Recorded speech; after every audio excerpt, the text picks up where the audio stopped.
Hi guys, it's Kat. Today I'm going to show you how I built this miniature version of the famous Winchester mansion.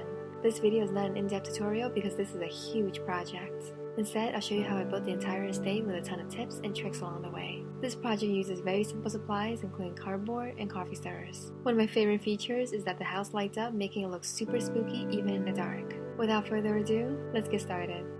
The main structure of the house is built using cardboard, so that's where I outlined the main shape of the house. I started with two simple house shapes and cut out all the necessary pieces for the windows and the doors.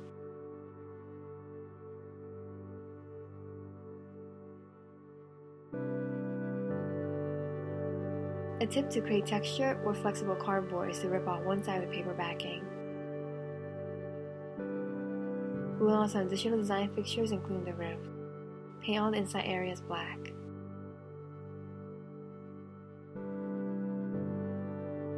Then I paint all the exterior areas beige.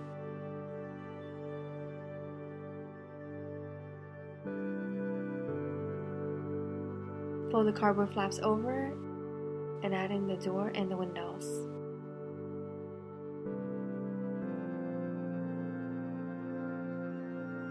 An easy way to add interesting texture is with these craft scissors and some thin paperboard you can get from a paper box.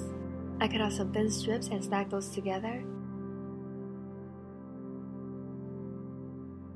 Cut off the excess.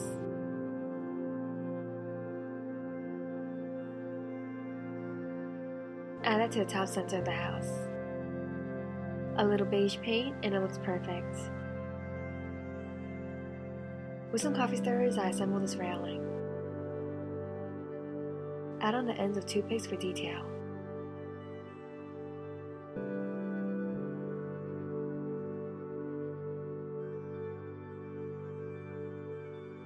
This red coffee stirrer will be one of many. I use these for accent detail around the house and later on to all the roofs.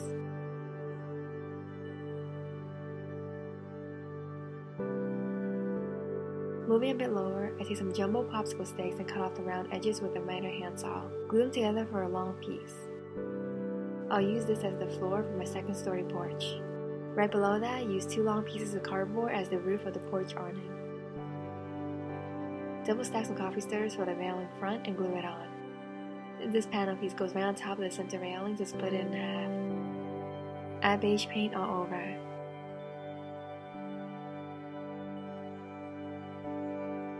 Using some matchsticks and clear plastic packaging, I assemble some simple windows.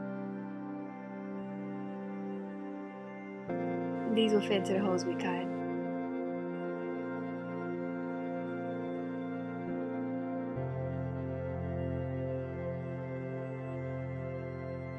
For more decorative detail, glue on coffee stirrers painted olive green.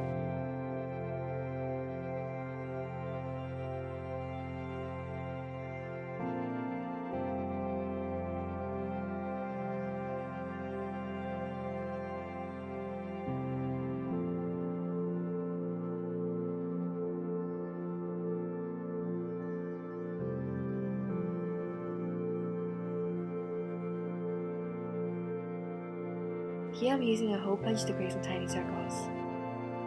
Stack and paint them for decorative detail.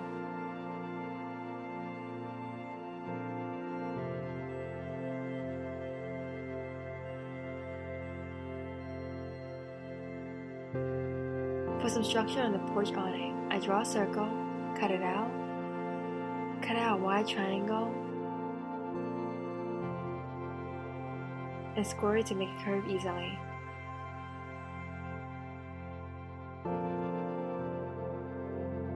This is a super simple way to add architectural detail.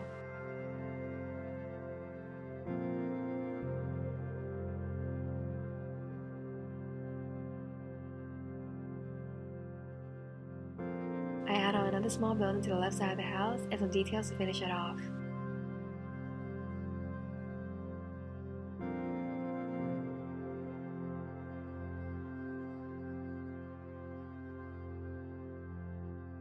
Here is the second triangular awning for the right side of the mansion. I use the same squiggly strips that I used for the other roof arch.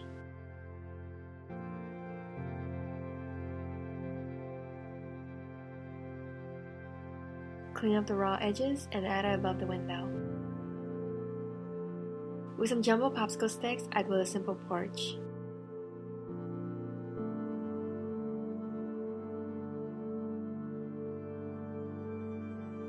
Add it below the arch and use matchsticks as the support poles.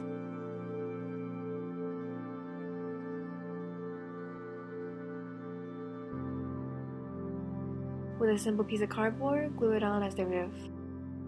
Moving back down to the second floor, I finished the porch around the corner.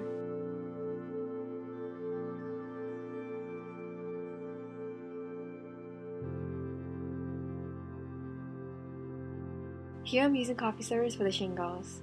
Just cut them down to size and glue them on, overlapping them a tiny bit from each other. While that dries, paint the walls of this corner black because it will be the interior of a room. I add this shell of a room around it and then paint that beige.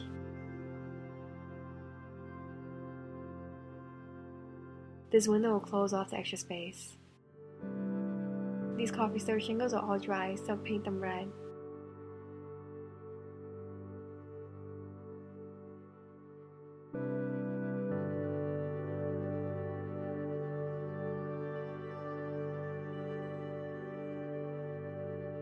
Here's another idea for shingles. I take some paperboard packaging and cut out thin 1/4-inch strips. Cut little snips into them. Wrap them around the awning. These paper pieces can easily curve around this cone-shaped awning. Overlay them to create a realistic roof texture. Paint it red.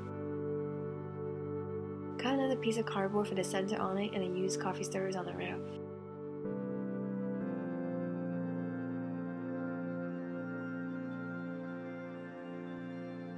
I add on a middle roof line between the two houses. I also add on another roof to the right side for the attic. Cut out a door in the front panel of the attic. Add on a roof for the building in the back and then its walls. Paint it beige and add in some windows.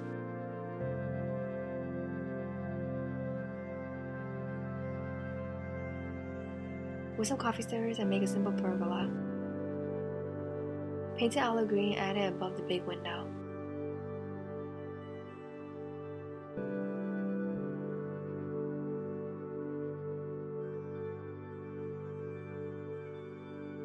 Let's jump back to the left side building. For a simple pyramid-shaped roof, I first cut out a pentagon and then remove one of the triangles. Push the remaining sides together for a pyramid and add it on as the roof. Next, I take a rectangular piece of cardboard with one of the paper bag pieces ripped off. Roll it up and glue it behind a small building. Take some of this brown craft paper and cut it into thin, long strips. Roll it up until you have a circle that's at least 1.5 inches in diameter. Push out the center using a toothpick and use paper glue to help keep its shape.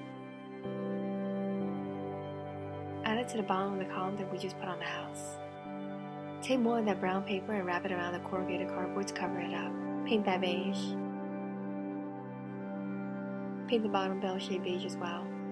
Here I'm simply using some toothpicks to act as the post for the cylindrical tower. Glue it all around the interior of the cylinder. Roll up 2 rings from paper and add them to the tops of the toothpicks.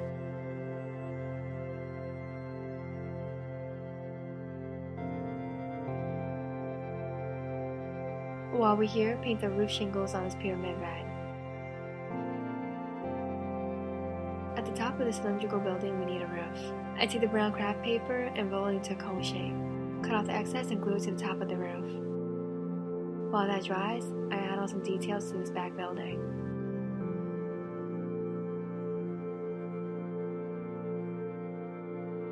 Let's move to the front of the house. For the front door, I use craft matchsticks and coffee stirrers to create this design. It's a double door with thick frame.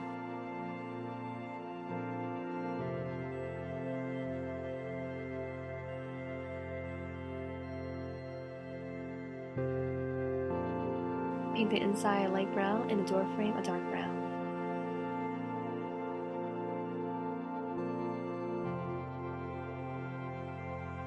I create this simple archway with cardboard and coffee stirrers and close the entryway.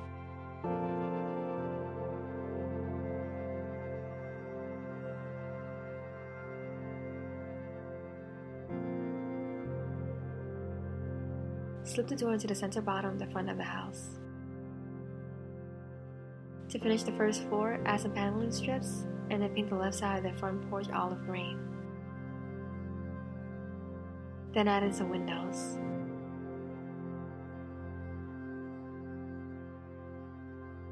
With some coffee stirrers painted white, add on a strip to all the roof lines. This helps create a seamless, clean look. For the top left area behind the cone-shaped tower, add on another porch area using cardboard for the floors and walls.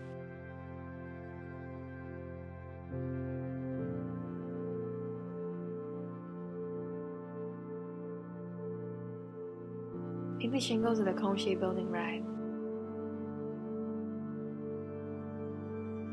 Add more cardboard to the back of the building for a sound structure. Paint the exterior of all these walls beige. For the foundation of the house, stack 2 big sheets of cardboard together. We'll fill in any big holes.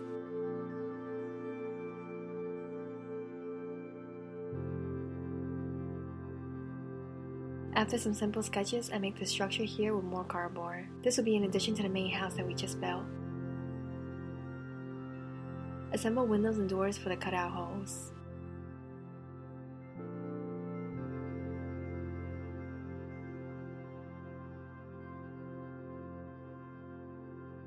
For the roof of the right tower, I take these cardboard pieces to form it.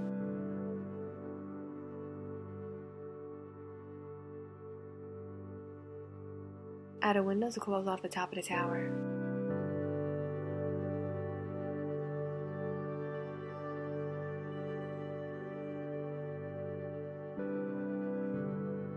Here I'm adding coffee stirrers all around the windows.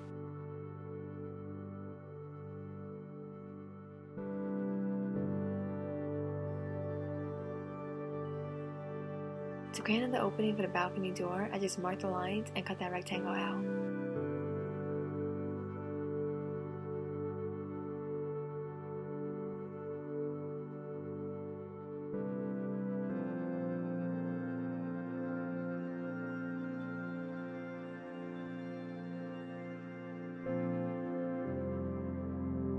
Add toothpicks to the opening for spindle detail in the top window.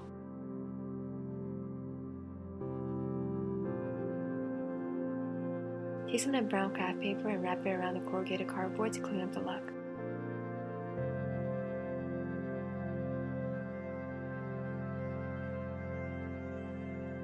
Adding some pieces of thin paperboard horizontally for more detail around the spindles. Draw and cut out a chimney shape for more paperboard.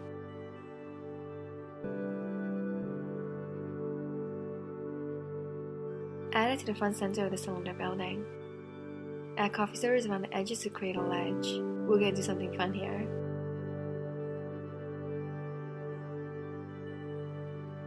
For the roof of the circular building, I first cut out a circle with cardboard and then cut 1/6 of it out. Score lines out from the center and glue the ends together. This makes the cone-shaped roof. Add the huge main house we built next to this additional area. This is really coming together. Last building for this project, the super tall observation tower. I start by cutting out 4 isosceles triangles for the roof. Glue them together and add a trapezoid shape to the bottom of each side. Add it to a square piece. The base of the tower is made of 4 long rectangles. Cut out 6 windows for each one of the 4 sides. Glue the 4 sides together and then add on the roof. For some texture, I cut out a thin strip of cardboard. Rip the paper off one side and add it under the roof.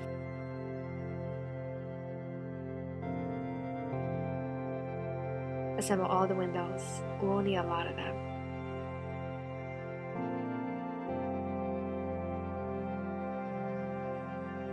The best glue I've found so far that sticks to plastic is gem tack, so that's what I'm using here. A fantastic way to make the glass of your window stand out is to scratch it up.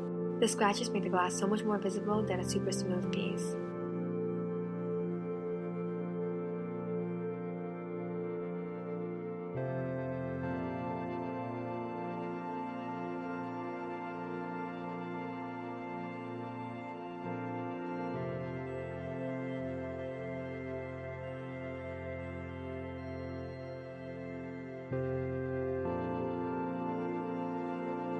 Here I use some coffee stirrers to create a panel that is then used for the railings.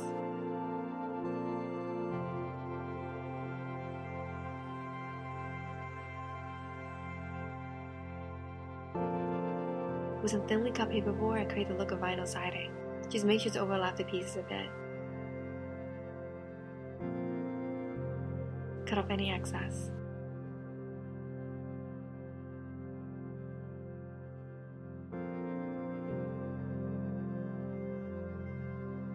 These final windows are fully functional and slide open and shut. In my next video, I'll show you in detail exactly how I made them. They're super fun to make and look amazing.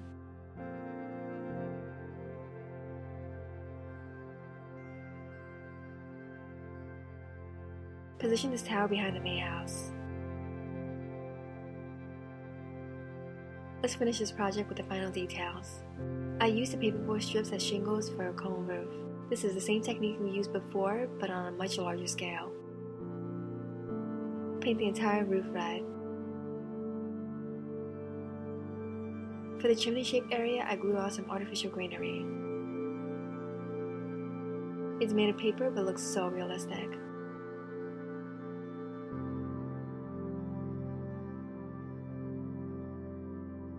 Add coffee stirrers to all the roofs. Cut off the excess and paint them red.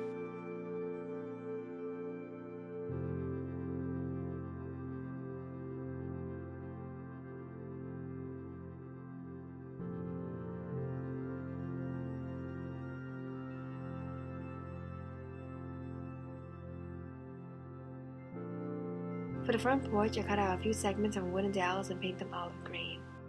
Then simply glue them under the porch awning.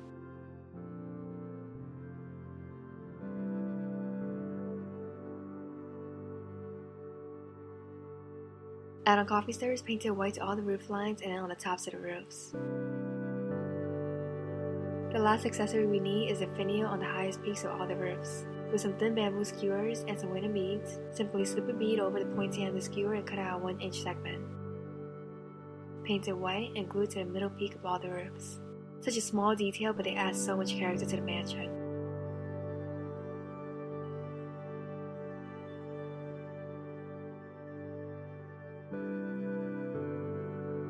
Last, but certainly not least, let's light this baby up. I'm using these LED candle flames. They produce a yellow light and flicker just like a real flame. I pulled the plastic tip off to expose the bulb. To install them, first poke some holes in the back of the building with a pointy skewer. Then just stick the bulb through that hole. That's it, super easy. I added a bunch of bulbs so every room gets some light. That's it guys, the Winchester mansion is all complete. This project was a huge undertaking and it took me just over a month to build it. I learned so much along the way and it makes me appreciate the real life Winchester mansion even more. I really hope you liked this video. Give it a thumbs up if you did and make sure to subscribe for more. I'll see you next time. Bye.